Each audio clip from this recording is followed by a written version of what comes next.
जय श्री कृष्णा। आज जो हम यूनिट स्टार्ट करने वाले हैं वो है पोटेंशियोमेट्री। सबसे पहले हम देख लेते हैं कि आज हमने क्या क्या टॉपिक कवर करना है। फर्स्ट ऑफ ऑल पोटेंशियोमेट्री का इंट्रोडक्शन, फिर classification of electroanalytical method, potentiometry, voltammetry, polarography, amperometry, coulometry, conductometry. Okay, then हमने इसके पढ़ने हैं कि हमने क्या क्या इसके प्रिंसिपल देखने हैं और इसके बाद इसकी titration, NPH metric titration. Introduction देख लेते हैं। बेसिकली आपका इंटर एनालिटिकल मेथड होता क्या है कि जो एप्लीकेशंस होते हैं, जो मेथड्स होते हैं, ये हमारे इंडस्ट्रीज़, इंजीनियरिंग और अदर टेक्नोलॉजीज़ में यूज़ होती है। The possibility of determination of low level of pollutants, जो आपके एनवायरमेंटल स्टडीज़ में हम पॉल्यूटेंट्स को चेक करते हैं जिनका लेवल बहुत ज़्यादा कम है, उनको भी हम डिटेक्ट कर सकते हैं इलेक्ट्रो एनालिटिकल मेथड की हेल्प से। अब इसको हम डिफ़ाइन कैसे कर सकते हैं।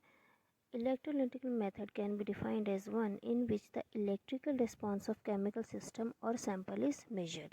और ये methods कैसे क्लासीफाई कर सकते हैं। These methods can be classified into number of types characterized by measuring the electrical response in terms of different electrical quantities. जैसे कि पोटेंशियल हो गया, करंट हो गया, है ना, क्वांटिटी ऑफ करंट कितना है, कितना रेजिस्टेंस है, वोल्टेज, उस अकॉर्डिंगली हमने उनका नेम दे दिया। जैसे अगर हम पोटेंशियल क्वांटिटी को यूज़ कर रहे हैं तो हम इसे बोलेंगे पोटेंशियोमेट्री। करंट को यूज़ करेंगे एम्प्रोमेट्री हो गया, कोलोमेट्री हो गया, कंडक्टोमेट्री एंड वोल्टोमेट्री एक्सेट्रा। जैसे जैसे यहाँ पर जो जो इलेक्ट्रिकल क्वांटिटी यहाँ पर यूज़ होगी उस अकॉर्डिंगली उसके यहाँ पर टर्म्स आपको गिवन है। इसके बाद हम यहाँ पे देखने वाले हैं कि कैसे ईएमएफ फोर्स है, जो इलेक्ट्रोमोटिव फोर्स है जो सेल में डेवलप होते हैं, उसको हम यूज़ कर सकते हैं as a potentiometric. This method consist of measuring the potential between two electrodes immersed in the solution to be analyzed. For measuring the potential, we require two electrodes. एक indicator electrode चाहिए और एक reference electrode चाहिए जिसको हम बोलेंगे potentiometric. जब हम आगे पढ़ेंगे तो इसके बारे में आपको ऑलरेडी पता चल जाएगा कैसे, हाँ, क्या इसका सेटअप रहेगा और फिर इसका क्या प्रिंसिपल है। हमारे पास काफ़ी सारे इलेक्ट्रोकेमिकल मेथड्स होते हैं, ठीक है, और हमने क्या करना है उनको, उनका जो क्लासिफिकेशन है इलेक्ट्रोकेमिकल मेथड का, उसको हम एक बार देख लेते हैं। इनका जो क्लासिफिकेशन है, जो इतने सारे हमारे पास इलेक्ट्रोएनालिटिकल मेथड है, उनको हम किस बेसिस पे क्लासिफाई कर सकते हैं। पहले हम क्लासिफाई कर सकते हैं कि पर्टिकुलर इलेक्ट्रिकल प्रॉपर्टी और properties measure by keeping the other quantities constant. और सेकंड है the mode of mass transport, कि डिफ्यूजन हो रहा है, कन्वेक्शन हो रहा है या माइग्रेशन हो रहा है, उस बेसिस पे भी हम क्लासिफाई कर सकते हैं हमारे इलेक्ट्रोएनालिटिकल मेथड को। Further, these techniques can be divided into two types on the basis of procedure. अगर हम on the basis of procedure पे बात करें तो हम इन टेक्निक्स को डिवाइड कर सकते हैं किन मेथड्स में, किन टाइप्स में। मेथड इन विच, अगर हम ऐसे प्रोसीजर को यूज़ करें जिसमें लिटल और no chemical transformation occurs and the measurement of electrical quantity gives as a direct measure of concentration, ठीक है। और दूसरी टेक्निक हम कैसे कर सकते हैं, सेकेंड टाइप में क्या होगा हमारे पास, सेकेंड टाइप में हमारे पास होगा टाइट्रेशन प्रोसीजर, जिसमें एनालाइट अंडरगोज अ स्टोइकियोमेट्रिक केमिकल ट्रांसफॉर्मेशन और इफेक्टेड बाय इलेक्ट्रोकेमिकल रिएक्शन। तो इसमें अगर मैं आपको इन शॉर्ट समझाने की कोशिश करूँ तो सबसे पहले हमने देखना है कि कोई केमिकल ट्रांसफॉर्मेशन नहीं हो रहा है, और सेकेंड टाइप में हमें देख रहे हैं कि कैसे टाइट्रेशन जब प्रोसीजर्स हो रहे हैं तो उसमें क्या केमिकल ट्रांसफॉर्मेशन हो रही है। अब पोटेंशियोमेट्री की बात कर लेते हैं। पोटेंशियोमेट्री क्या होने वाला आपका, इस टेक्निक में हमने क्या करना है, पोटेंशियल को मेजर करना है, कहाँ, ज़ीरो करंट फ्लो में। Analytical method use in this technique in two ways, in one known as direct potentiometric, है ना। In this technique we utilize the single measurement of potential and Nernst equation is use to relate potential to the concentration of analyte, ठीक है। अब इसमें क्या होगा हम देख लेते हैं एक बार यहाँ पे नीचे। डायरेक्ट पोटेंशियोमेट्री में हमने इसमें क्या करना है, हमने इसमें पोटेंशियल डिफरेंस मेजर करना है टू इलेक्ट्रोड्स के बीच में जिनको हमने सॉल्यूशन में डिप किया हुआ है और वो सेल से कनेक्टेड है, ठीक है। Potentiometry, the cell formed by two electrodes and the solution is known as electrochemical cell, ये गैल्वेनिक सेल। ऑलरेडी हमने +1 +2 में पढ़ा होता है कि क्या गैल्वेनिक सेल होते हैं, क्या हाफ सेल्स होते हैं, इलेक्ट्रोड्स क्या होते हैं, सॉल्यूशन में डिप होते हैं, तो हमारे पास कैसे पोटेंशियल जनरेट होता है। द नेट सेल रिएक्शन, जो हमारे पास नेट सेल रिएक्शन है, can be consider as a sum of two half cells reaction है ना। टू हाफ सेल रिएक्शन में जो रिएक्शंस होंगी उसको हमने नेट सेल रिएक्शन है ना, प्रोडक्ट कैंसिल हो जाता था, रिएक्टर कैंसिल होता है, अगर आपको याद है तो मैं इतने डीप में नहीं जा रही हूँ क्योंकि हमने यहाँ पे सिर्फ इसके बारे में पढ़ना है। ये बिल्कुल बेसिक कॉन्सेप्ट से आपको पता होने चाहिए क्योंकि हम ये +1 +2 लेवल में पढ़ चुके होते हैं। अब होगा कि हमारे पास ओवरऑल जो इक्वेशन आती है ई सेल की, ये सेल है, ठीक है, ये हमारे पास एक आएगा, आपके पास एक रेफरेंस आता है, ठीक है, एक रेफरेंस आएगा और जिसका एक दूसरा है जिसमें हमने इंडिकेटर इलेक्ट्रोड रखना होता है और एक हमारे पास जो रहेगा वो होगा रेफरेंस टाइप में, ठीक है। तो हमारे पास इक्वेशन आ जाती है E cell equals to E I N D, E reference और ई जे। इसकी डिनोशंस आपको यहाँ पे नीचे गिवन है। E cell is EMF of cell है ना, गैल्वेनिक सेल का। ई जो है वो इंडिकेटर इलेक्ट्रोड है, REF रेफरेंस होगा और जे मतलब आपका लिक्विड पोटेंशियल जो जनरेट हो रहा है इंटरफेस में टू इलेक्ट्रोड्स के बीच में। So concentration of solution is determined by the single measurement of cell potential apply the Nernst equation. अब पोटेंशियोमेट्रिक टाइट्रेशन क्या है इसमें देख लेते हैं। By far the most common application of potentiometry is the potentiometric titration। In titration में क्या होने वाला है, बेसिकली जो पोटेंशियल है between appropriate indicator and the reference electrode, उसमें जो हमारा पोटेंशियल है उसको मॉनिटर किया जाता है टाइट्रेशन के ड्यूरिंग। जब हम टाइट्रेशन कर रहे होते हैं तब हम उनके पोटेंशियल को मेजर करते हैं कि इनके बीच के पोटेंशियल को, जो इंडिकेटर है और जो रेफरेंस इलेक्ट्रोड है। अब टाइट्रेशन कैसे परफॉर्म हो सकते हैं, मैनुअली भी कर सकते हैं या ऑटोमेटिक टाइट्रेशन भी होती है। तो बेसिकली हमें इसमें क्या करना है, पोटेंशियल को मेजर करना है टाइट्रेशन करते हुए, इसलिए पोटेंशियोमेट्रिक टाइट्रेशन हो गया। इसके बाद हमारे पास है वोल्टोमेट्री। वोल्टोमेट्री में क्या होगा, वोल्टोमेट्री जो है in voltammetry an electro active species is consumed, या तो ऑक्सीडाइज या रिड्यूस्ड होगा, ठीक है। और यहाँ पर क्या होने वाला है, the resulting current due to the electron transfer, क्योंकि हमें पता है रिडॉक्स रिएक्शन में इलेक्ट्रॉन ट्रांसफ़र होता है, तो जो इलेक्ट्रॉन ट्रांसफ़र होगा उसको हम मेजर कर सकते हैं as a function of applied potential. जितना आपने पोटेंशियल अप्लाइड किया उतना ही इलेक्ट्रॉन ट्रांसफ़र होगा। Such electrolysis is carried out under control condition of diffusion.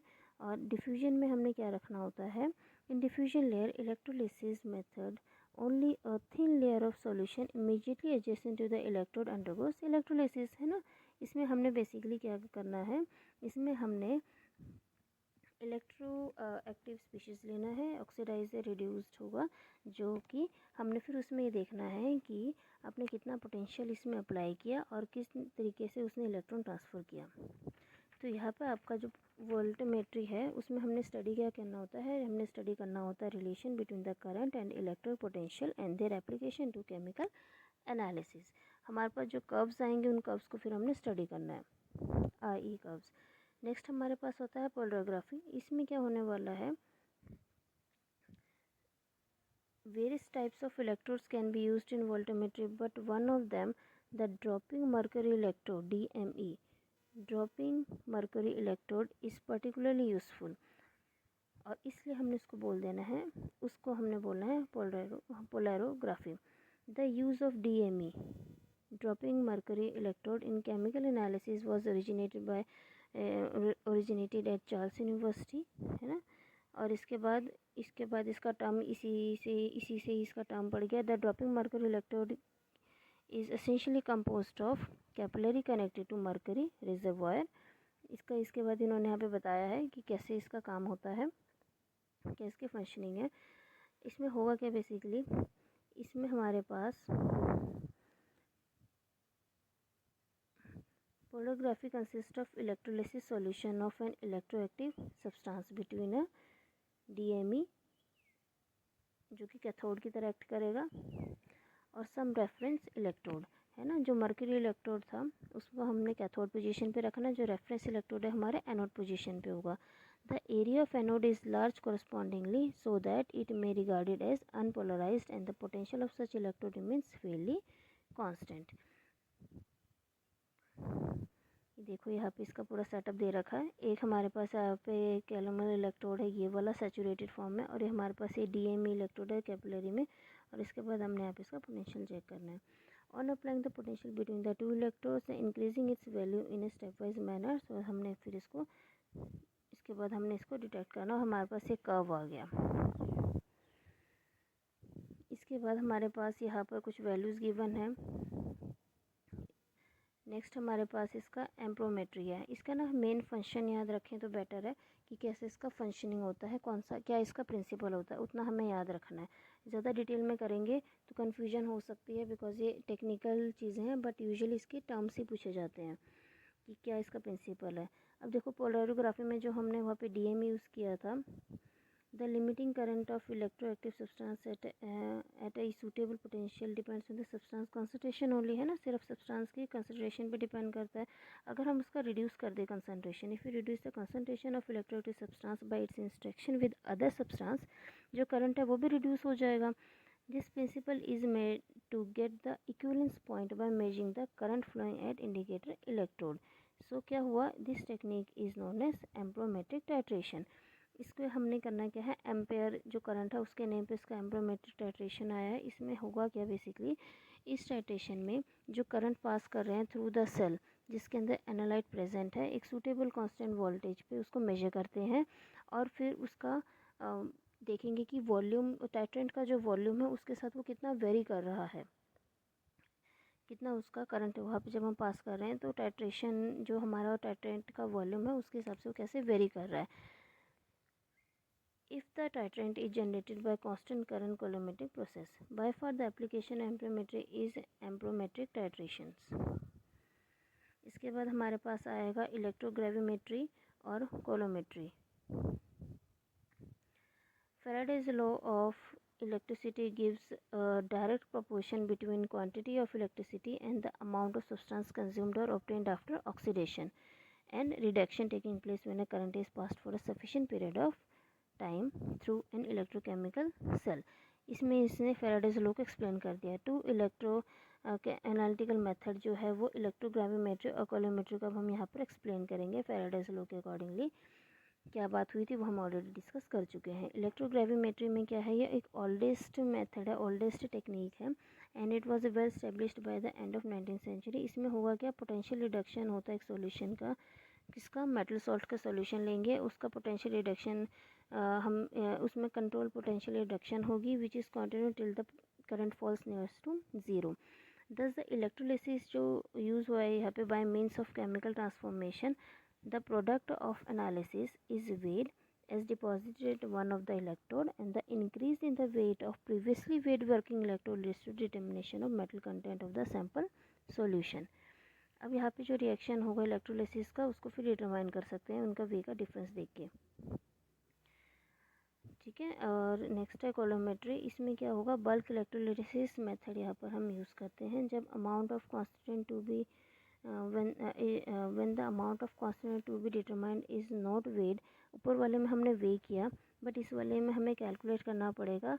कैसे कैलकुलेट करेंगे, क्वांटिटी ऑफ इलेक्ट्रिसिटी और फेराडेज लॉ को यूज़ करके हम उसको क्वांटिटी को कैलकुलेट करेंगे। जब हम वे कर सकते हैं तो हमने ऊपर वाला मेथड यूज़ कर लिया है ना, और जब हम इसको कैलकुलेट करेंगे तो कोलोमेट्री यूज़ करने वाले हैं। इलेक्ट्रोग्रेविमेट्री और कोलोमेट्री इन दो बारे में हम डिस्कशन कर रहे हैं।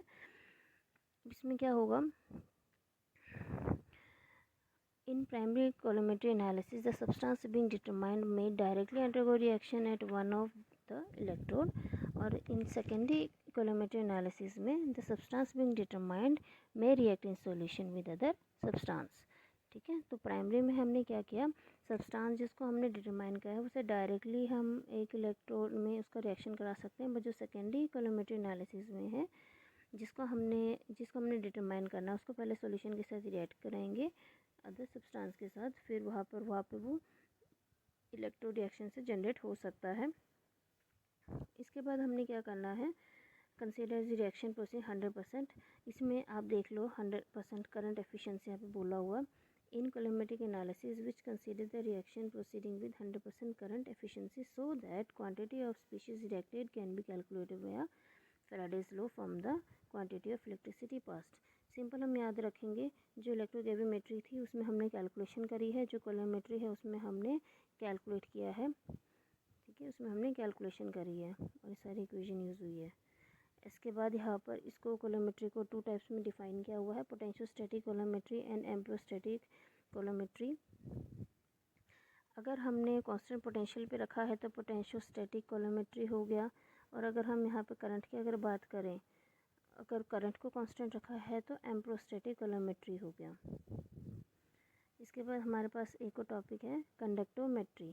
इसमें हमने क्या करना है, इलेक्ट्रिसिटी के ट्रांसपोर्टेशन को हमने सॉल्यूशन में जो इलेक्ट्रिसिटी है ट्रांसपोर्ट कर रहा है, कितना इलेक्ट्रिसिटी ट्रांसपोर्ट हो रहा है उसको हमने स्टडी करना है और फिर इसके थ्रू हमने केमिकल एनालिसिस करना है। हाँ जी, since the conductance which is reciprocal of resistance of an electrolytic solution depends on the number of ions present, their charge, their mobility and the temperature, analytical application of conductometry are thus possible। इसमें देख लेते हैं क्या relation है इलेक्ट्रोएनालिटिकल method के साथ। इन जितने भी हमने यहाँ पे देखे हैं इनके रिलेशंस जो हैं हम These methods are based on the conductance of the solution। सारे conductance of the solution के बेस है। For the purpose of classification, these methods can be divided into interfacial method and bulk method। Interfacial method क्या होता है, phenomena that occurs at the interface between electrode and solution। मतलब interfacial method का मतलब है कि जो रिएक्शन आपके इलेक्ट्रोड और सॉल्यूशन के इंटरफेस में हो। और बल्क मेथड का मतलब है जो कि सॉल्यूशन पूरा बल्क ऑफ द सॉल्यूशन पर एक्ट कर रहा है। वोले मेथड को हमने बोल दिया बल्क मेथड, जो इन बल्क हो रहा है। इंटरफेशियल का मतलब होता है जो कि इलेक्ट्रोड और सॉल्यूशन के इंटरफेस पे रिएक्ट कर रहा है। इसके बाद ये देख सकते हैं हम यहाँ पे पूरी की पूरी यहाँ पर इन्होंने यहाँ पर डिफ्रेंशिएशन दिखा रखा है। इलेक्ट्रो एनालिटिकल मेथड हमसे 2 टाइप्स में कर सकते हैं, इंटरफेशियल जो कि इंटरफेस पे हो रहा है, बल्क मेथड जो कि बल्क में हो रहा है।